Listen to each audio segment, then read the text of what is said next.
अनगर नगर परिषदेचा वाद आणि दादाने राजन पाटलांवर हल्लाबोल केलाय। काही माणसं विकृतासारखी वागत आहेत आणि नाव न घेता राजन पाटील यांच्यावर अजित पवार यांनी ही टीका केली आहे। कायदा हातात घेणारे जास्त काळ टिकत नाहीत, जनता त्यांना खड्यासारखं बाजूला करण्याचं काम करते। कुणाला निवडणूक लढण्यापासून रोखणं हे चुकीचं आहे। अजित पवारांनी राजन पाटील यांना हे सुनावले। सोलापुरातल्या अनगर नगर परिषदेतील वादावरून अजित पवार यांनी राजन पाटलांना हे सुनावले। कुणालाही निवडणूक लढण्यापासून रोखणं हे चुकीचं आहे। कायदा हातात घेणाऱ्यांना जनता खड्यासारखं बाजूला करते असं म्हणत हल्लाबोल केलाय।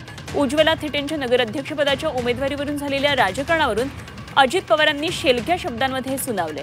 दरम्यान यावेळी उज्ज्वला थिटेंना अजित पवारांसोबत व्यासपीठावर स्थान देण्यात आलं।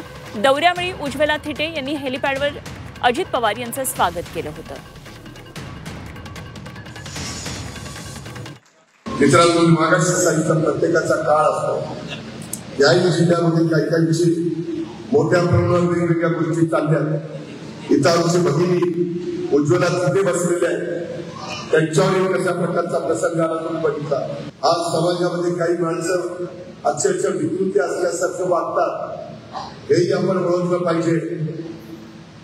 दमदाटी घेऊन, कायदा हातात घेऊन कुठंही कुणाचंही भलं झालं नाही।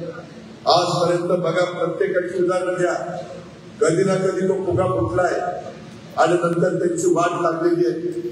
ते फार काळ टिकत नसतं, लोक शांतपणे बघत असतात। योग्य वेळ आली, योग्य संधी आली की योग्य ठिकाणी बटन दाबण्याचं काम लोक करतात आणि मस्ती असणाऱ्या लोकांना अशा पद्धतीने खड्यासारखं बाजूला टाकतात।